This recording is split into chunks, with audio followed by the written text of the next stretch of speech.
Welcome to the Burn Your Mortgage Podcast, a Canadian real estate podcast that shows you how to pay off your mortgage sooner and live well while doing it. Now, here's your host, Sean Cooper.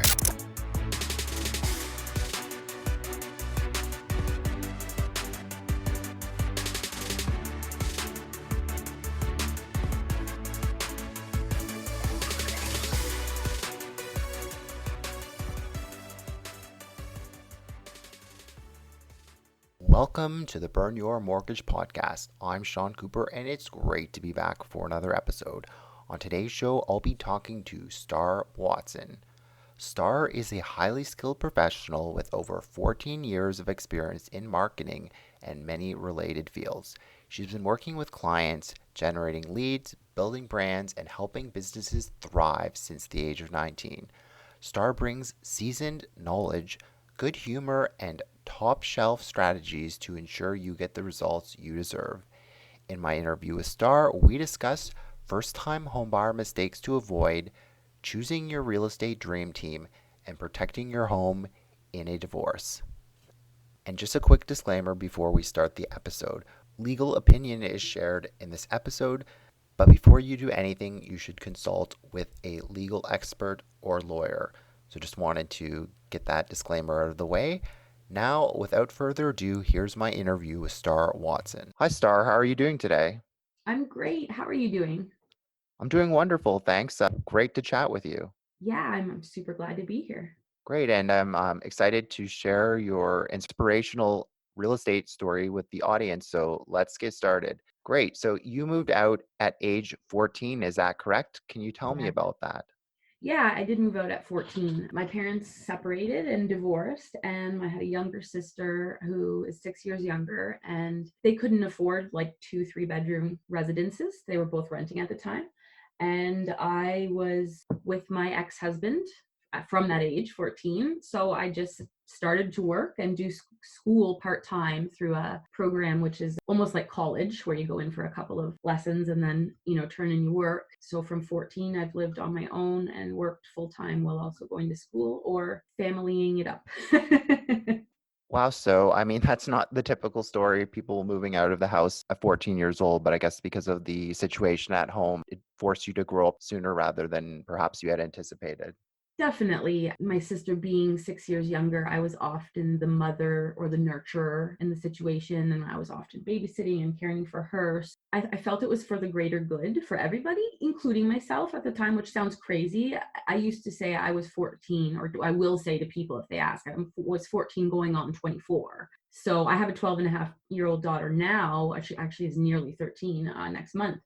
And she will sometimes ask me like, Mom, how did you do it? And I'm like, I'm so glad you don't have any idea. That innocence and the growing up, I feel like that's something that is getting harder and harder these days with kids. Yeah, not typical at all. And the rest of my real estate adventures have not been very typical either. So I'm sure you'll be excited to hear about those. Yeah, that's a perfect segue into my next question for you. You bought your first home at age 20, is that correct? I thought I was ambitious buying my home at 27, but you definitely blew me out of the water. So maybe you can tell me about how you were able to even come up with a down payment at that age. That's quite remarkable. That's an interesting comment, because I didn't come up with a down payment. That was in the time of zero down mortgages. I haven't heard anything about a zero down mortgage in I don't know how long, since I was about that age. I decided that after my husband and I got married, we had our daughter, that it would be great to have a house. And I felt at the time that there was really no point to rent, because I felt that real estate was always a pretty good bet. That's what I had been told by my grandpa, and he was always great with money. Real estate, if you're willing to sit long enough, he told me real estate was always a good bet. I was inspired by that to purchase a home, and I bought in between Huntsville and North Bay, Ontario. So that's up in the sort of country cottage area. And I got a 2-bedroom, plus I had a nice finished basement and an acre for $131,000. that was my first home, and there was fees and things like that. Like I had some money saved up. I'd been working a long time, and it was always really important for me to put things to the side, like for what if, the sort of emergency fund. And it was 1,000. I think I paid 1190 a month. And that included the mortgage, the CMHC fees, because on a zero down mortgage or a mortgage under, I believe, 20%, correct me if I'm wrong, you have to have this particular insurance. So all those fees rolled together with property taxes as well was about $1,190 back when I was 20, so 12 years ago. It was doable. So I did it. And then there was a bit of a disaster that struck.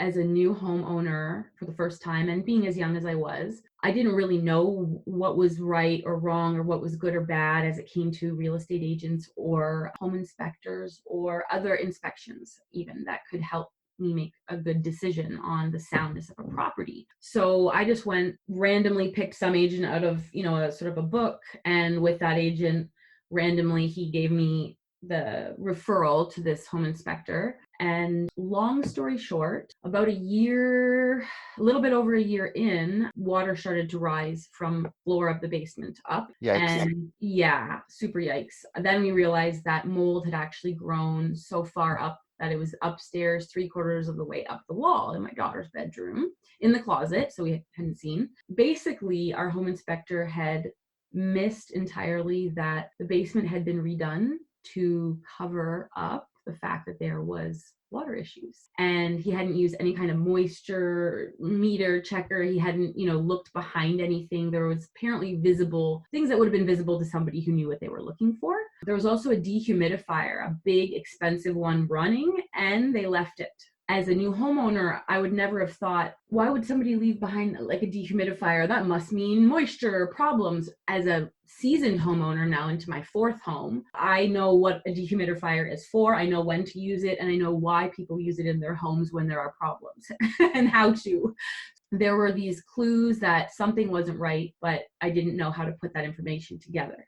In the end, from a real estate perspective, what ended up happening was I had to walk away from the property because it was past time where we could go back on the original, the sellers. It was past a year, and there's some rule law, I can't remember what it was, but we couldn't go back on them. That was not an option. Had several people come in for quotes on fixes, and they were more expensive than the house. Nobody was going to loan me 150 or 250,000 on a house that I had no equity in to fix it. And then I brought in a real estate agent that was a known trusted person, and I said, here's this issue, can you sell it as is? And they were not permitted to, because it was considered a major safety risk.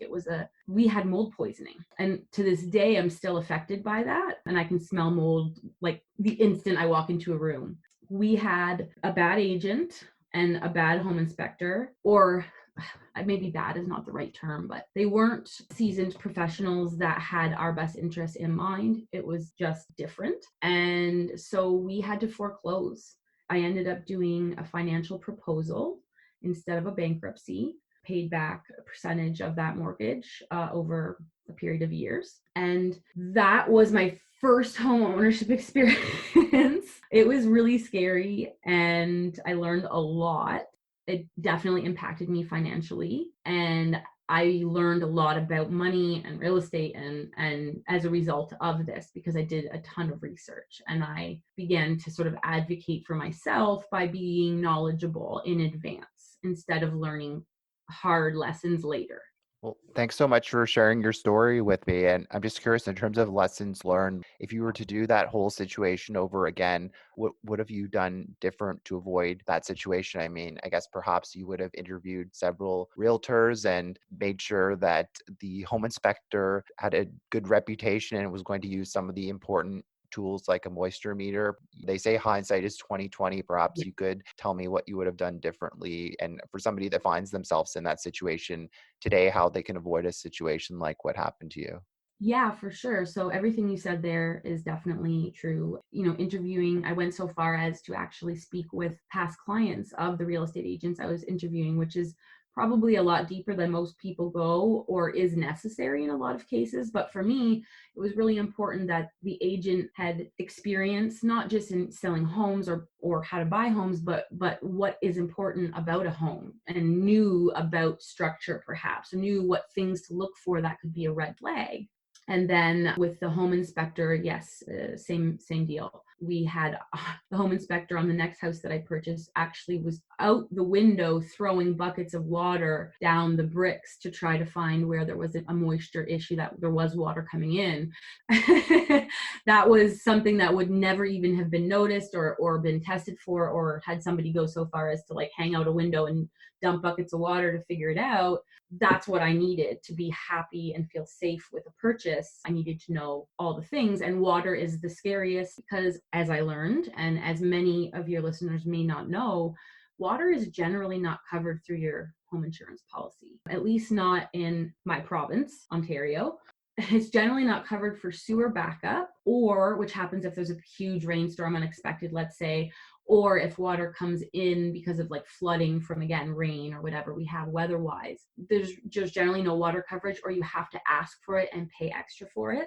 That's important to note, and maybe check your home insurance policy, because even if you have a house, that's you really don't think anything could happen to. I live now right across from sort of a marshy area.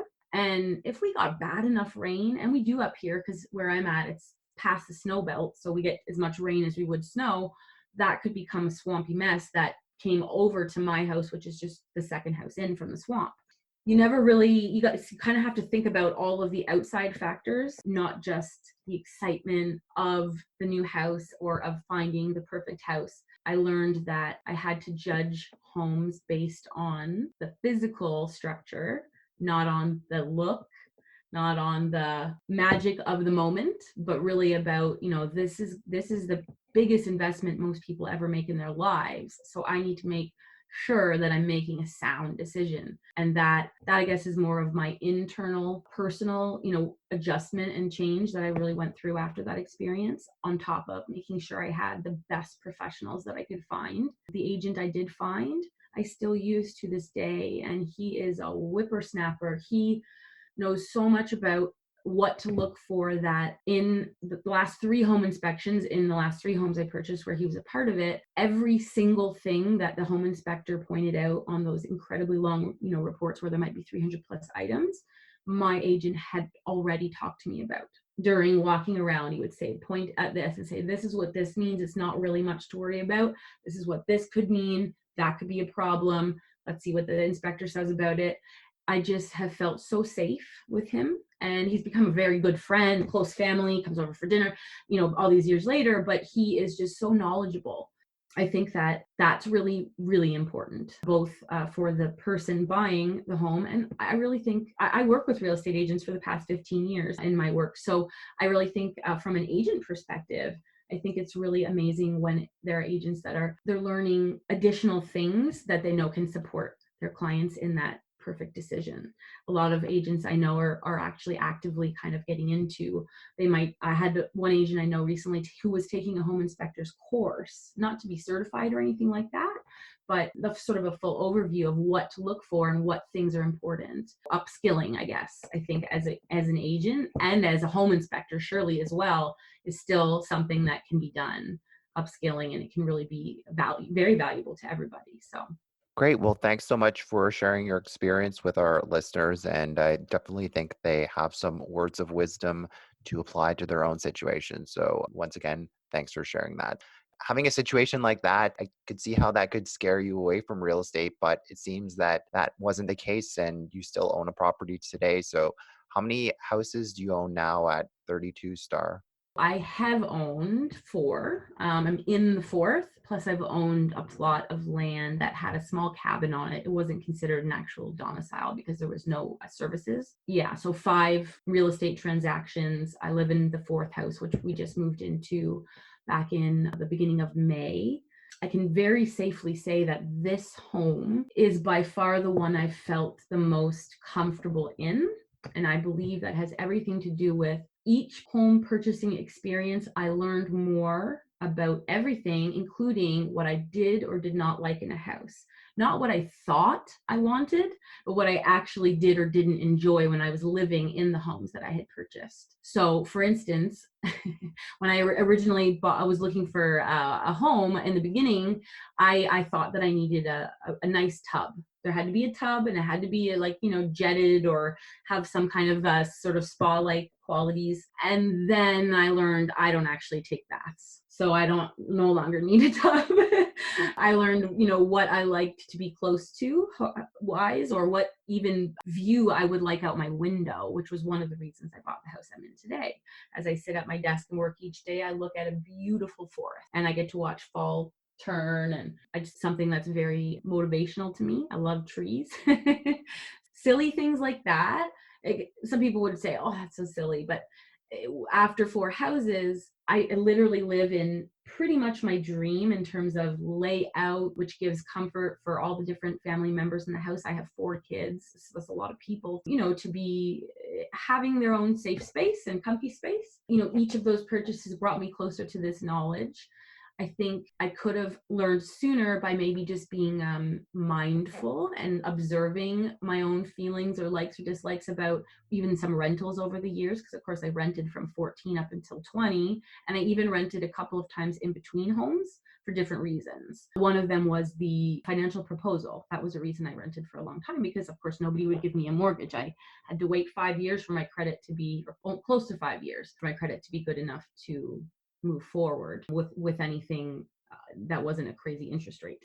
It's great that you're still in the real estate market, and thanks for sharing your experience over the years. It sounds like I'm on my first property, but I guess it's great to know what things you initially thought were important but aren't really important to yourself. I mean, I guess you really get to know yourself as a homeowner when you've owned several houses. So that's just something for people to keep in mind. You may want that like spa-like bathtub, but then you may realize that you never have time to use it, or it's not really that enjoyable for you. So, just something to consider on your future home purchases. So, Yeah, I actually wanted to mention as well from a dollars and cents perspective. So with that first, zero down, yeah, my mortgage rate was somewhere around, I want to say 9%. And then as I went through that financial proposal, I actually bought the largest and most expensive house I've ever owned. And I was paying 6 point something because I was a B, not an A lender. I was with a B lender, more expensive. And then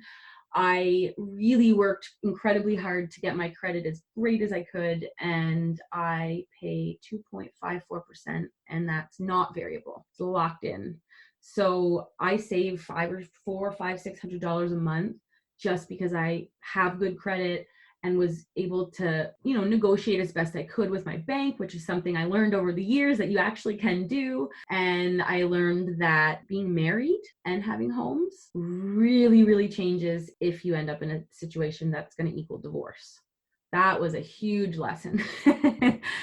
Couple of tips, a lot of information that I feel like most of us don't know. We should probably be taught it in school, but they don't teach us kind of like life life skills. If you ever are the recipient of monies for personal injury, like say a car accident or any other monies awarded to you for something like that, that money is something that if you keep to yourself, as in if I had put that money, I had 2 terrible car accidents, both caused by the other driver in amongst all of this crazy life experience you're hearing. But I had been awarded 2 separate occasions money for my future needs and care. And in the first case, I didn't know this, which is if you keep it to yourself and you hold it in an account that's only in your name, that money is never accessible or considered part of a divorce. I would have maintained a massive, I'm just going to tell you the number. I would have kept $100,000 that I did not get to keep because I didn't know this at the time. So that money went into a house, and obviously I paid for my care needs as needed. But then when my ex and I separated, that money was no longer mine to keep. However, I had used that knowledge to save myself in the second car accident. And I did keep that money in a separate account. and it was not touchable. He tried. Lawyer said, no, this is a rule. So at least in Ontario, that is something that's really important. I presume your listeners can Google and see if that's something that's the same in their area, wherever it is that they live. That was a big one. And the other one is if you have a situation where one spouse does all of the working and the other, say, stays at home, even if there's proof that one person sort of contributed and the other person, there's a word for it, but like essentially negligence on purpose, I don't know how to say, that it doesn't matter. And any money that you put into that house together will go 50-50 in the end, unless you've outlined it ahead of time. So if you're, say, with your spouse buying a new home and you have $100,000 to contribute and your spouse has $50,000, if you do not outline that legally ahead of time, the $100,000 that you would later be able to remove if you were to divorce as yours because it's what you put in will actually turn into $75,000 because the 100 and the 50 get added together and then everything pretty much goes 50-50 in a divorce when it relates to real estate, not anything else in particular that I have any knowledge on, but real estate, it goes 50-50 and there's almost no situation where it wouldn't. No matter how much you love the person you're with, and I'm deeply in love with my current spouse, it's not about that. It's really about protecting yourself, your assets that you've worked really hard to attain. And in my case, my children. It's really important because for my children, I've worked as hard as I have for as long as I have and will keep for many, many years, I'm sure. Hopefully Freedom 45, we'll see.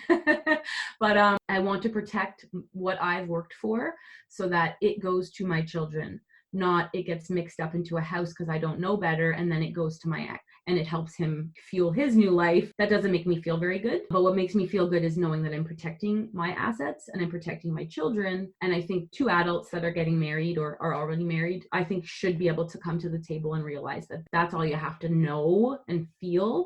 It doesn't need to mean anything else. It just needs to mean that you never know what happens in the future. We all can make the plans that we want, but everything life happens second by second, minute by minute, day by day. So planning ahead for any potential future is what I like to call it. Not the worst, planning ahead for any future that I might not know now could exist or I don't believe would exist is still important. The only thing I would add additional is that the minutia does matter when it comes to money and real estate. Document everything. What I mean by that is if one person is putting more in than the other, document it, file it away, forget about it, but definitely document it. And don't just assume that. I assumed wrongly that me and my spouse would be together forever, and I lost out financially because of it in regards to real estate specifically. Having learned that lesson, it'll never happen again. Documents have been signed with my current spouse, and I'm not afraid to say so because it's just about protecting each of our assets and children.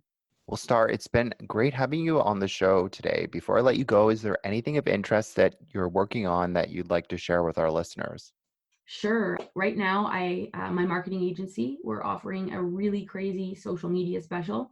It's 149 Canadian per month for one fully 100% done for you post per day. Absolutely no work, and they're completely custom to your business. If anyone is interested in that, they can find the website clickstarr with 2rs.io. Thanks for listening to another episode of the Burn Your Mortgage podcast. Besides being a podcast host, I'm also an independent mortgage broker. If you or anyone you know, family, friends, coworkers, or neighbors could ever use any unbiased mortgage advice or a second opinion, feel free to reach out. Email me at Sean, that's SEAN, at burnyourmortgage.ca, or call or text me at 647-867-3711 for a free mortgage consultation. Also, be sure to head on over to www.burnyourmortgage.ca and sign up for my free weekly newsletter. As a small token of my appreciation, you'll be able to download my ultimate mortgage checklist on choosing the perfect mortgage. I look forward to hearing from you and helping you with all your mortgage needs. Once again, thanks for listening. You've been listening to the Burn Your Mortgage podcast. Don't forget to subscribe on iTunes and leave a rating. Until next time, happy mortgage burning.